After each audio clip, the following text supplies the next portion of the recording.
Hi, I'm your host, Larissa Werstiuk. Through this podcast, I aim to empower and inspire jewelry entrepreneurs and innovators so they can thrive by doing what they love. I'm passionate about digital marketing for jewelry brands, and I'm excited to share my passion with you. This is episode 149, and today I'll be sharing my second interview with Tracy Matthews, who previously joined me on episode 77 of this podcast. It feels like yesterday that I just talked to her. I can't believe so much time has passed.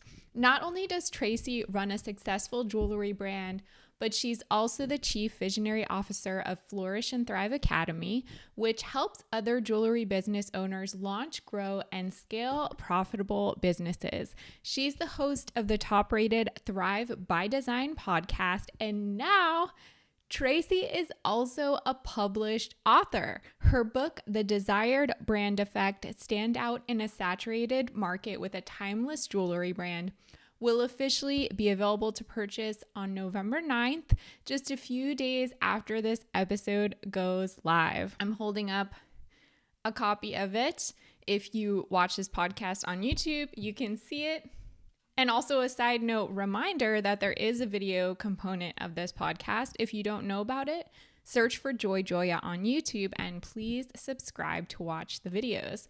So I had the amazing opportunity to get an early press copy of the book, and I just finished reading it last week. I have to say I'm super impressed with this book. As a writer and author myself, I know how seriously difficult it is to write and publish a book. It is no joke. The Desired Brand Effect took Tracy about 2 years to write and took an amazing amount of effort from both her team and community to get the book in print. I'm super excited for Tracy and hope you'll also get a copy of her book, which jewelry designer Jennifer Dawes says, quote, is like a master's program for your jewelry business, end quote.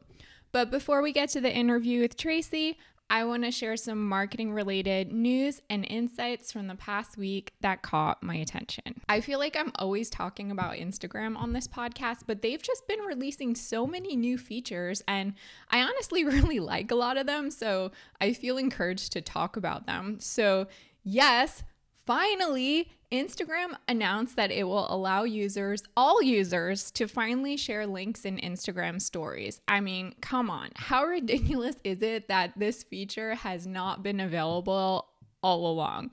When Instagram first introduced stories links a few years ago, the feature was limited to only verified accounts or those with a certain number of followers. Dumb. They're hoping to create more equity on the platform and allow everyone to express themselves with links. Better late than never, I guess, right? So if you want to start adding links to your stories, first you want to add the content to your story, whether you're uploading it or you're creating it right in the app. You want to select the sticker tool from the top navigation.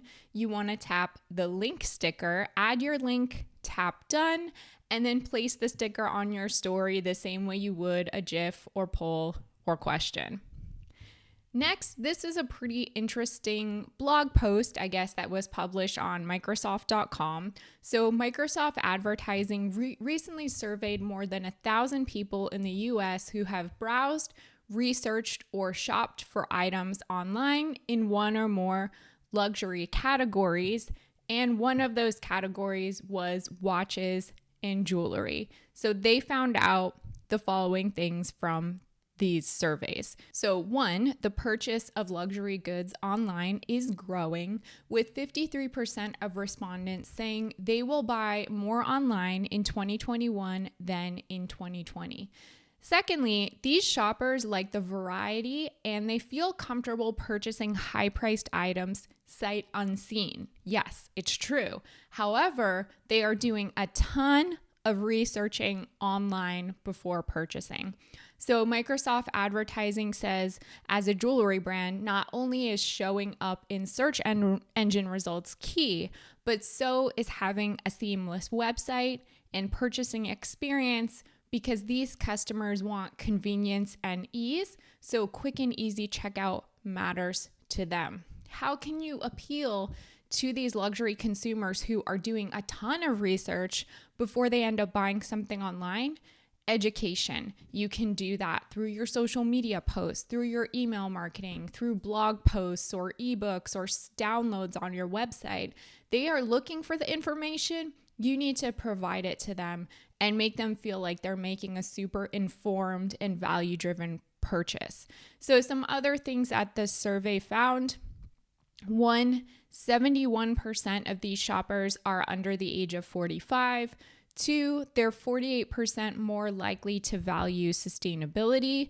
3, over half earn more than $85,000 annually. They're 60% more likely to be brand loyalists. And finally, 45% expect transparency about the use of their data. So some really interesting stats and a lot of great data and information to inform luxury jewelry brands and how they cater to those online shoppers. And then finally, I'm a broken record. Instagram released another new feature. This is super awesome for brands that are either looking to get into influencer partnerships, they're starting to research these partnerships, or maybe they are already working with influencers. So Instagram has been experimenting with new ways to facilitate these brand influencer partnerships. First, one thing that they're debuting is a new folder within Instagram DMs that's exclusively for these partnership messages, so that they'll kind of get filtered, they won't get lost, they'll become a priority for brands. Second, brands will be able to use data and unique filters to discover and select the best creators or influencers for their campaigns. It's not super clear what those filters will be, but I like that brands will be able to manage the whole influencer collaboration right within the Instagram app. So they don't have to use any sort of outside tools. All the management can be done in one place. Even the search, discovery, and initial communication process can be done right there. I'm really excited to see how brands start taking advantage of these features, and or if they will make influencer partnerships not only easier to manage, but more transparent and trustworthy. If you want to get the links to the articles I share in this segment of the podcast, you can sign up for my email newsletter by visiting joyjoya.com/signup, and you'll get a digest with the links whenever a new episode drops. All right, let's jump right into my interview with Tracy and learn more about her book, The Desired Brand Effect. Hey, Tracy, thanks so much for coming back on the podcast, a second-time guest. I'm very excited to have you today. Larissa, I'm so excited to be here for a second time. We met during the pandemic, so it's fun to get to see your journey and to connect again. So thanks for having me. Yeah. And it's also exciting that you are now coming to us with like amazing, awesome news. And I'll have you tell the listeners what that's about, but that makes it even more festive. Yeah, well, I'm really excited because my brand new book, The Desired Brand Effect, Stand Out in a Saturated Market with a Timeless Jewelry Brand, is now available to purchase on Amazon. I'm super pumped about it. Yay, congratulations. It's such a big accomplishment. It's no small feat. It's so much work. Oh my gosh. And you've written a book, so you understand this. 100%. You seem to like whip yours up like really quickly. This took me two years to get together, almost 3 years, honestly. So tell the listeners what inspired you to write this and go on this journey, which is clearly not an easy one. Oh my gosh. Okay. So when I was married, when I was younger, my ex-husband was the writer. I was like, he's going to write all these books and that's great. I'm totally going to be like supportive of him and whatever. I never saw myself as an author. Fast forward many, many years later, I started Flourish and Thrive Academy and started mentoring jewelry designers after I had my own jewelry business for many, many years. So many things happened. And then I was like, people were like, you need to write a book. You need to write a book. I'm like, nah, I don't want to write a book. We have these programs and courses, all the things. And so as my journey continued, and as we started refining our messaging and how we taught people over at Flourish and Thrive Academy, I put a name to the methodology that we were teaching. I think the biggest stumbling block that I was having is like, what do I call the book? Like there's so many things that you could do, right? And so I created this name for this methodology that I'd been teaching for years and called it the desired brand effect. And I have to thank an ex-boyfriend for helping me with this. He was in advertising and he's like, jewelry is something to be desired. Desire needs to be through all of your messaging and marketing. And so that was sort of the impetus, like the seed. I'm like, okay, let me tie it all together. And about 3 years ago, I have a couple of good friends who are in parallel spaces, but different niches, who had written a book, and I got to watch them kind of like rise to the top. It just seems like so much work. I'm like, it's hard for me to sit down and like do all the things and write, like for a long period of time, because it's a lot of work and you're in your head a lot. And so we started organizing this book, and I was going to launch it in November 2019 because I'm a 10 on quick start. So I was like, we could pull it together in a couple of months, like 6 months, and get it to market. Well, that didn't happen. And I put the whole project on pause. And then 2020 happened, the pandemic started, and I'm like, oh geez, like I can't do this now. It just seems like right now I need to be showing up for my community. So we put things on the back burner for a minute, and then I revisited it earlier this year and enlisted an editor to kind of help me shape and organize the content so that we could move a little bit faster. I like having support like that because it's like my words, but like they can tell you like, this is too much or whatever. And I pushed back the date like 3 more times. And now I'm like back to where I was 2 years ago, launching it in November. And that was sort of the impetus, but really it was more about taking the methodology that I'd created over the years and making a condensed version of that so that people could understand why creating desire, sharing desire, and scaling desire, like all these core components of the desire brand effect, are necessary for jewelry businesses and other product-based businesses at every stage, because you're always viewing, and we'll get into this more hopefully throughout this podcast, but everything that you do in business can be viewed through the lens of this methodology and this framework. I think it's so smart that you wrote this book. Well, I've never done your courses or programs, but after reading the book, it felt like it was, like you said, all in one place. Like I could kind of get the gist of it, like a culmination of all of these thoughts. So it made so much sense to me that you did that. Thank you. Yeah. And it's fun. And, I always say like, this is like the condensed version of everyone's have more to offer, if you want to explore a little bit deeper too. So what do you think readers will get from this book, or what do you hope that they will get from this book?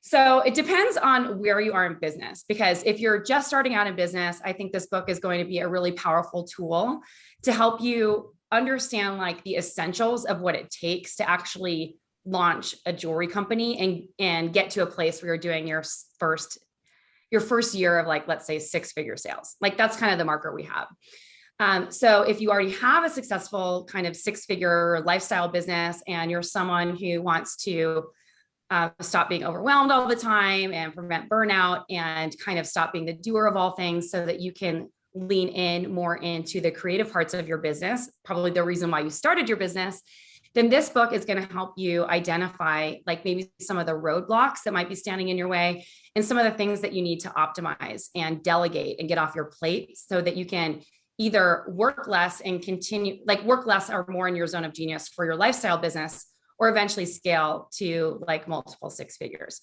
Now, if you're an established business and you're doing well, and let's say you're like mid 6 figures or kind of approaching those 7 figures, it's going to help you optimize what you're doing inside your business so that you can really streamline. And I hate to use the word streamline, but that's really what it's all about. Like creating more efficiency in what you're doing, because as your business gets bigger, and it's really easy to create bloat. And if you're not like really optimizing what you're doing inside your business with the support that you have, with the team that you have, with the systems that you have, and how you're setting goals and business planning and all that stuff, then your business can start to like be this, like, I like to call it like a runaway train or something like that, where it can become hard to control. And so we're always looking through this lens, regardless of where you are in business, to help improve your reach, improve how you're getting in front of your perfect customers,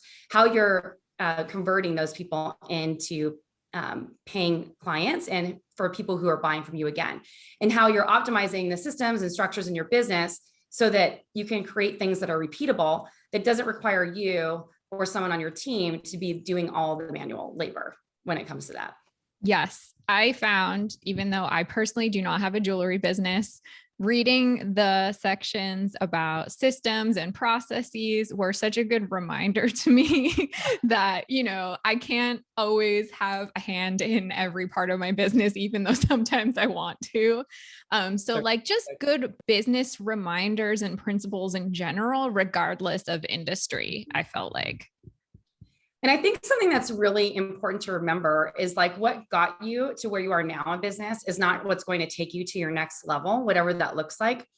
And I'm always revisiting through this. In fact, we are in a process where we are optimizing everything that we're doing from an HR and team management standpoint. And what I will tell you is I thought we had some pretty good things in place, but as I've grown, I kept encountering some of the same issues with, maybe holding people accountable on my team for doing their job, or like having, because I'm a nice person, like I hate doing the bad parts, like the parts of the business where you have to like, have reviews and discipline people or do corrective actions and all those things. So like, this is something that I've come back to, even though I created the methodology to improve what we're doing in business, even as like with a multi-7-figure business and running multiple companies.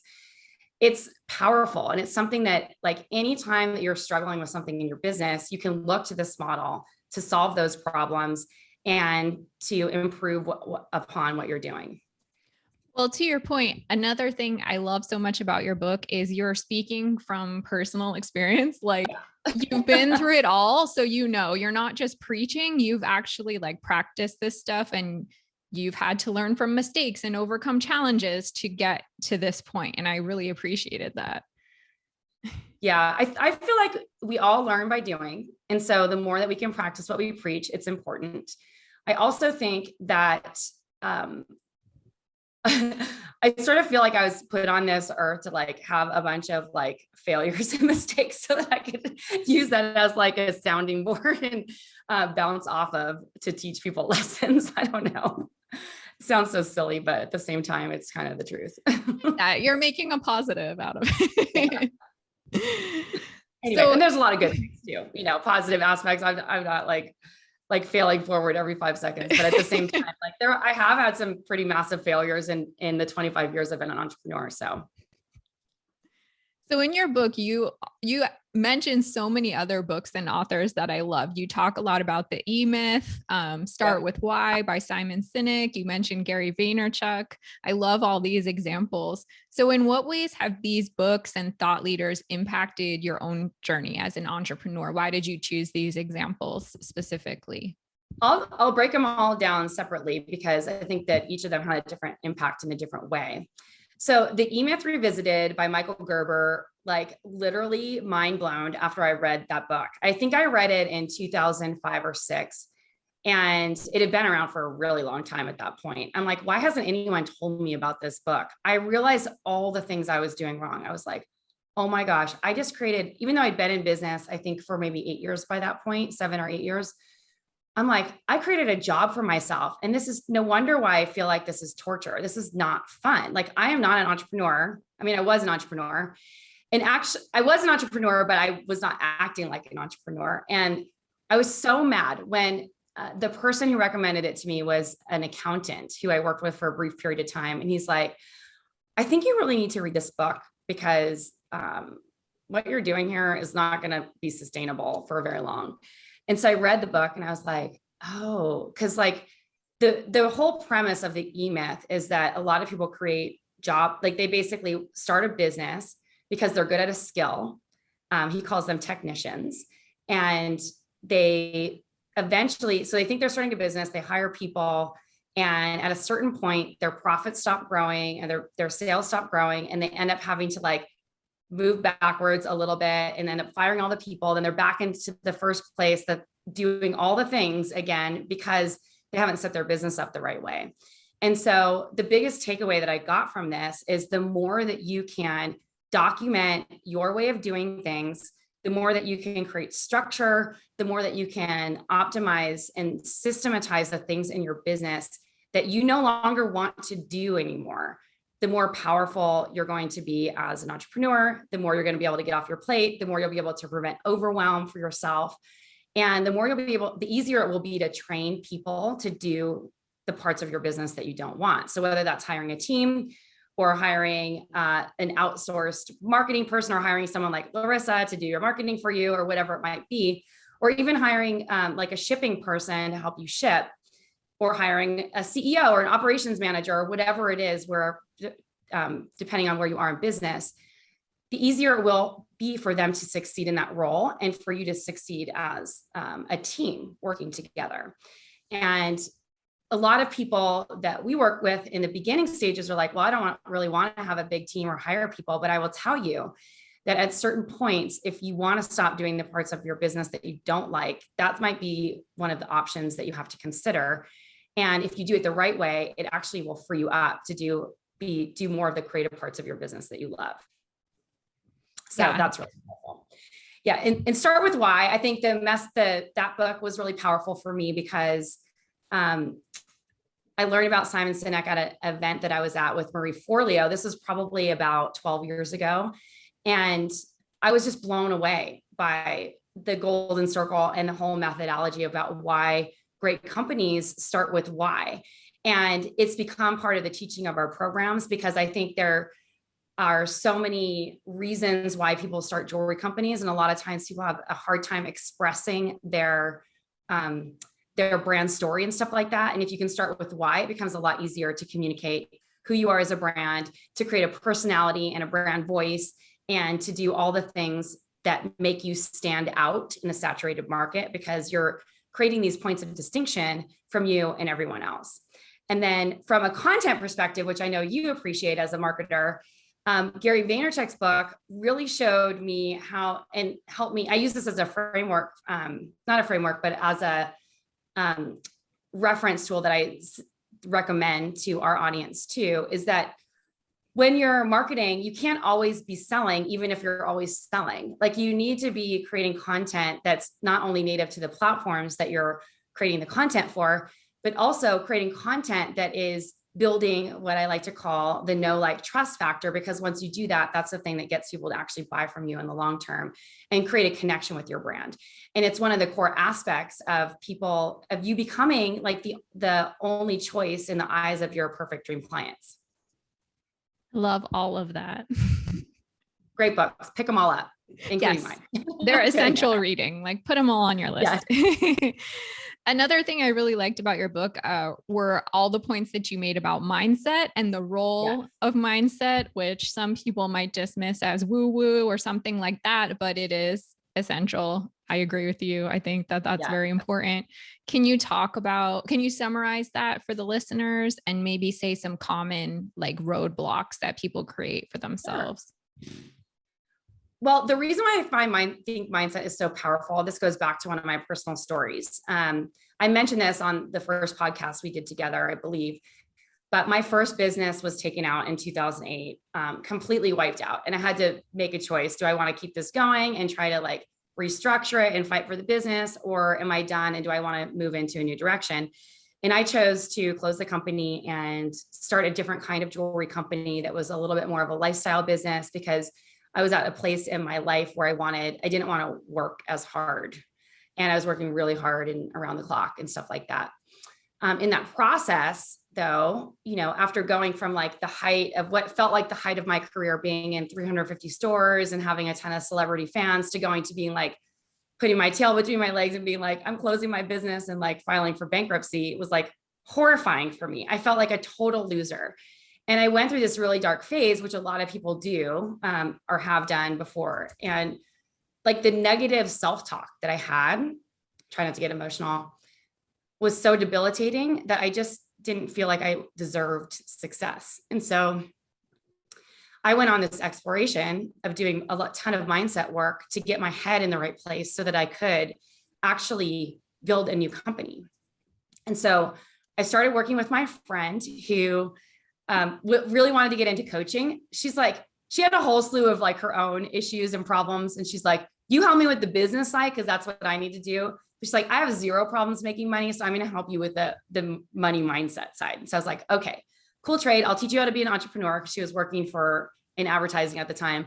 And she's like, and she basically taught me how to change my mind about the way I thought about myself. And so she started having me do like visualizations and like she was doing some hypnotherapy with me. And then she was also having me do this affirmation practice where I created an affirmation about myself that literally I restated the outcomes I was trying to create in my life over and over and over again, 25 times a day in the morning and 25 times in the evening. And really quickly things started, and I was working with another coach at the time too, who was also super into mindset and showing up as like basically putting on your big girl pants and like going out there and going for what you want. And so Erica Learmark got me to this place where we're on a coaching call with her. She's like, what is it? Who do you want to sell to? And I was like, I want to sell to rich people. And I'm like, obviously you can't use that in your marketing, but it was like a really powerful frame because it got me seeing like, I'm no longer going to work with people who are price resistant. I was designing custom jewelry at the time. And I was living in a city with people with tons of money, but I seemed to attract all these people with zero money. And so when I kind of used these mindset frameworks in tandem, things shifted really quickly for me. My business grew really fast. I had some of my most profitable months in take-home pay ever. Like I remember that first month when I took home $30,000 in profit for myself that first time. I was like, wait, what just happened here? Because that seemed like I had a business that was like a 7-figure company where I was selling all over the world. And sometimes I couldn't even take a paycheck because we were like, the operation was like eating up all the money. And I was like, this is amazing. I can do anything now. And it was really powerful. So then, I'm fast forwarding a little bit when I started mentoring people and people were reaching out for consulting. I started seeing like, your belief system about yourself can be a powerful operating system and it's running in the background. And sometimes we don't realize that it's not serving us if it's not aligned with what matters to us. And there's so many different ways to approach this, but like the most basic way is like an exercise that we've done in our community for a long time. It's just like, write out all your limiting beliefs, even if you don't think that they're a limiting belief, and create the opposite belief for yourself. And so that starts just like, if you believe that it's hard to make money as an artist or a jewelry maker, then what's the opposite of that? People will pay me handsomely for what I do because they love my creativity and they're more than happy to pay my prices. Or if you have a belief that artists can't make money, you can reframe that belief into real artists thrive and make money. Even Jeff Goins even wrote a book about this. I think I referenced him in there. It's like real artists don't starve. And so all these things are really powerful. But I think one of the most powerful exercises that I've come across is something that we call the rapid reframe in our community. And it's really aligning these stories that we tell ourselves, because whether we believe it or not, whether we realize it or not, you may believe it or not too. Our conditioning, how we grew up, confirmation bias on like the things that we were taught from a very young age are the things that shape us as adults. And so if our parents told us that money doesn't grow on trees, or they told us to get a real job and not be an entrepreneur, and they weren't supportive of those things, all those things run in the background. So you need to do the work to turn those stories around and replace it with a new story that's actually moving you in the direction that you want. So the easiest exercise is just to like flip that belief and create a new affirmation, but it goes into such deeper work. And you will see at the core, like all of the CEOs of these like Fortune 500 companies and all these and entrepreneurs and business coaches that you see out there, you'll always hear them talking about mindset, because it's like the people who can get their head in the right place and get coached on that, their life will be changed forever. And they will be the ones who are doing the big things in the world. And they're going to be the ones who are the high performers. And so it's a constant thing that you have to work on. And I think it's really important to be operating your business from a place of success mindset and identifying when the negative beliefs come in and have a tool that can just like quickly turn them around. And so I will tell you, it never ends. Like there are days I wake up and I'm like, I'm such a loser. Like, what am I doing? I start comparing myself to other people, and then I have to go into the mindset work, change it and say like, you're doing an awesome job. Look at how many people you've impacted. This is just one stepping stone on your journey. Like there's more to come. Like this is not the end. Right. So there's so much to it. It's like hard to encapsulate it in just like a few minutes, but that's really the gist. Yeah. That's so inspiring and powerful. And I agree that it is like a constant active practice. I have the habit when I'm just like super busy with work, my meditation or affirmation practice like goes out the window. And that's usually like when I need it the most. Exactly. So I try to be on top of that. And I have to like, same as you, constantly like tell myself positive things, because I start to get in this headspace like, wait, where did that come from? Why did I start feeling bad about myself? So it's like, you have to be on top of it all the time. Always. And there's one other thing that I just want to add to this, because it's not just about affirmations and like positive mindset. It's about taking action. Like if you say you want something, you have to put in the work. It's not like just manifesting out of thin air. Like it starts with the mindset, but the actions are the thing that actually make what you desire happen. Absolutely. That's a good addition to what you said. So another thing that I like about the book is all the specific, I don't want to say case studies, they're like stories from designers that you've worked with. And I think that makes the content so much more relatable and accessible. I love to know, like, what was the process of gathering those stories? Like you probably have so many to choose from at this point. So many. Well, most of the case studies in the books are actual students of ours, not all of them. I think I profiled Jackie Aish and Katie Seller, who are both just people I admire. And I love their brands for different reasons. And so I featured them in the book because of that. But I think the majority of the rest of the people, the case studies in the book, are actual students of mine. And, I'm always like, the reason why I started Flourish and Thrive Academy, the reason why I wrote this book is because for me, there is nothing more exciting than seeing other people succeed in business. Like I'm stoked for my own success, but I wouldn't do all this work and stuff if what I did didn't work, if what I taught didn't work, I guess. And so over the years, like I've seen some of these designers that we mentor in the book, like Karina Harris of Waffles and Honey. She's been in our community for 7 or 8 years. And we have mentored her because it started out with me and my former co-founder, Robin, mentoring her when she just started her business, and to see how far she's come, like it's amazing. And so people like Alex Camacho or Allison, who I featured all about pricing, these people, to be able to watch their journey, some of them have been in our community for a short period and some for a long time.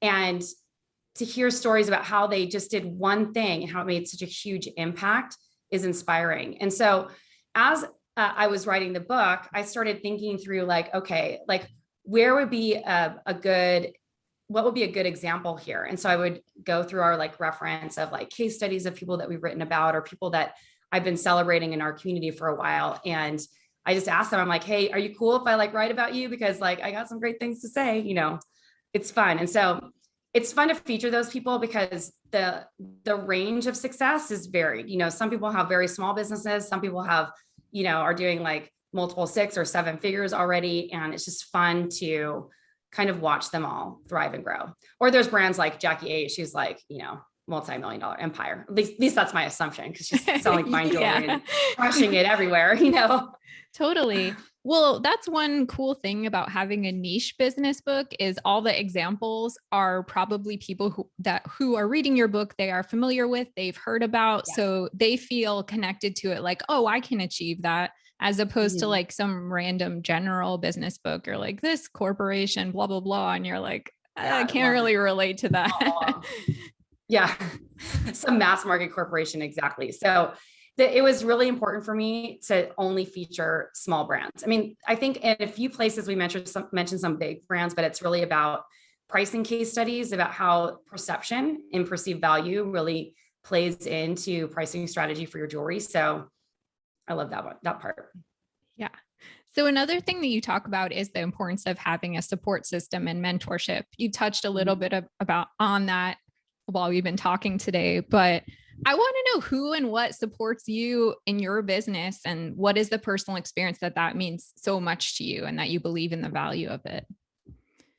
So my first business, Tracy Matthews Designs, launched it in 1998. The industry was so tight-lipped that I had like friends who were jewelers who would not share their suppliers with me. I'm like, and the internet wasn't really a thing back then. Like you could find stuff, but it was hard. You had to go to shows, or like you had to hunt. Like it was not easy. So over the years, I had opportunities. I'm like, yeah, I could probably use some help. I don't really know what to do here. And then I would go and like try to find a consultant. And then I was like, oh, that costs so much money. I just don't think I can afford it. And that was always my message to myself. I can't afford it, until like 2008 happened. And it was like right before that, I was like, I'd moved to New York and I'd hired a couple of professionals who were saying like, you need to kind of fix some of these things in your business because you're leaking money. Like that was like the big thing. I was like a big spender, throwing money at problems instead of optimizing things and realizing what needed to happen. And it wasn't until like my business was like on the way, like doing a huge business backslide for like downhill, not in a good direction at all, that I was like, okay, I need someone to help me. And I hired my first business consultant. It was more money than I ever thought I could afford. It was a bigger investment than I felt comfortable with at that time. In 2007 or 8, whenever I brought this person on, it was about $1,500 a month. I know if I hired the same consulting company, my consultant was a guy named Phil Clements. And I know if I were to hire him now, it'd probably be like 5 times as expensive. He's not alive anymore, but I know his consulting company has lived on. And it was really hard for me to come to the place to actually like do it.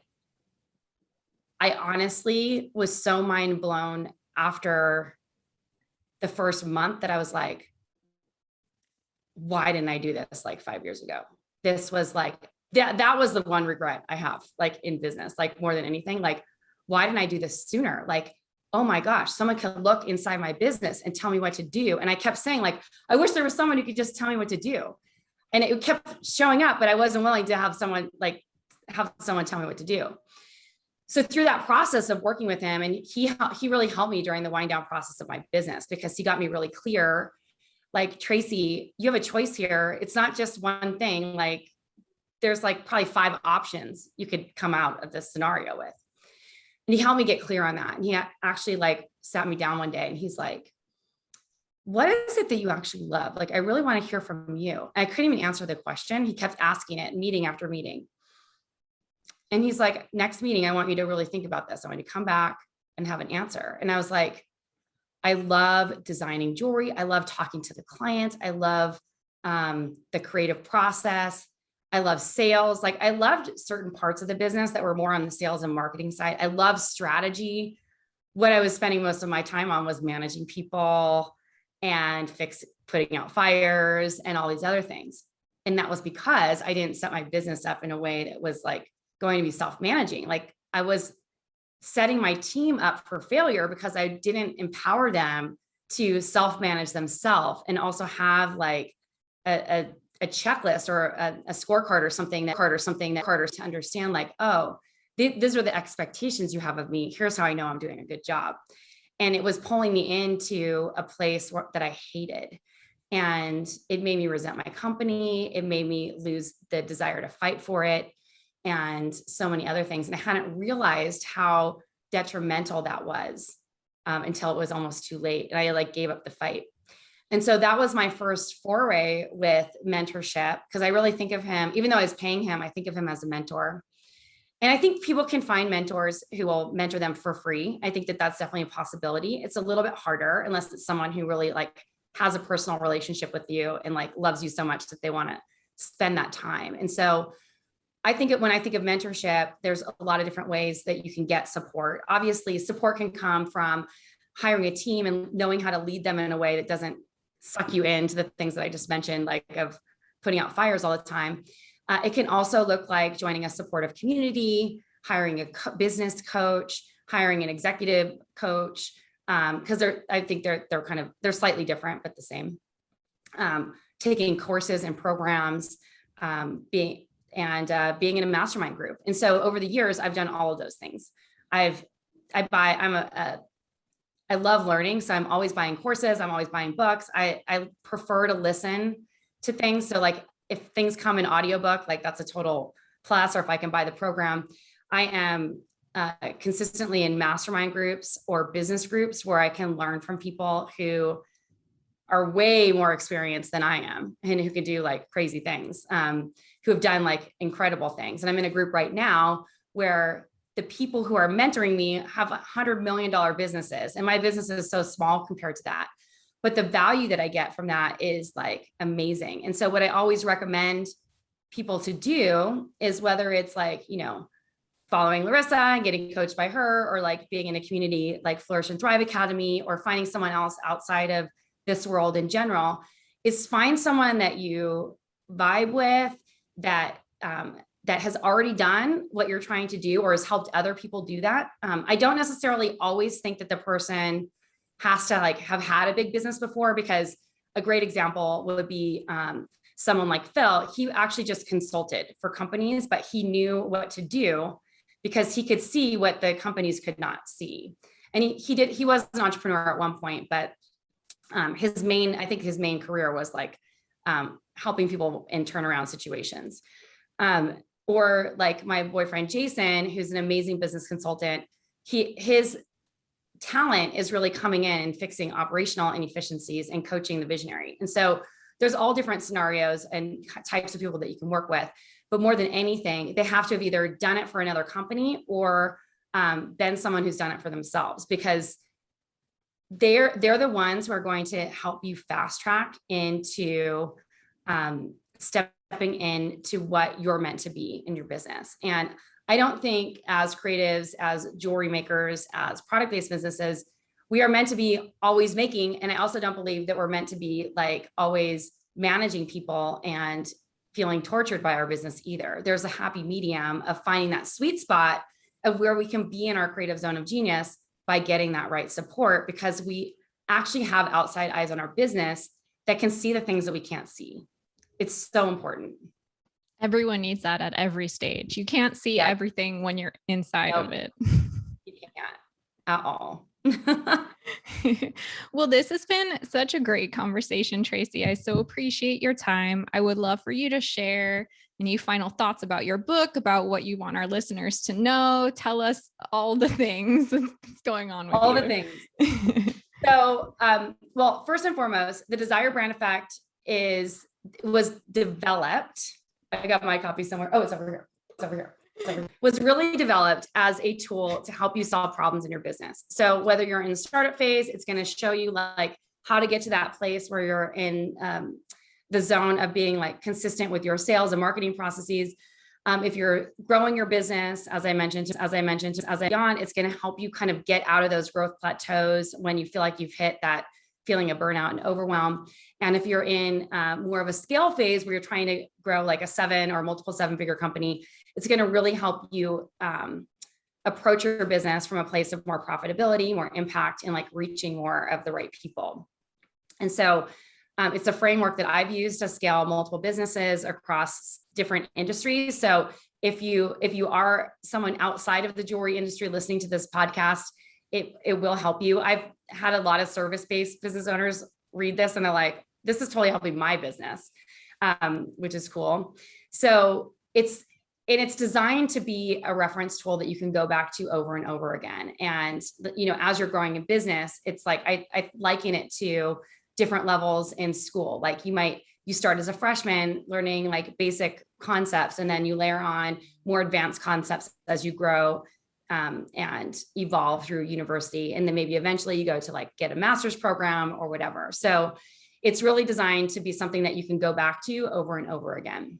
And so that's the gist of what the book is about. So I hope that you'll pick it up, and you can grab it over at desiredbrandeffect.com. There's all the information right there. And I'm offering some amazing bonuses and exciting things for people who buy in the promotion period, which is super fun. and it goes live November 9th. So exciting. Yay. I wish you all the success with the book. I'm very excited for you. Congratulations again. And thank you so much for coming on the podcast a second time. Yeah, thanks for having me, Larissa. It's been awesome. It was such a pleasure to be able to chat with Tracy again and hear more about her book, The Desired Brand Effect. To learn more about the book and to get your own copy, visit desiredbrandeffect.com or search for The Desired Brand Effect on Amazon.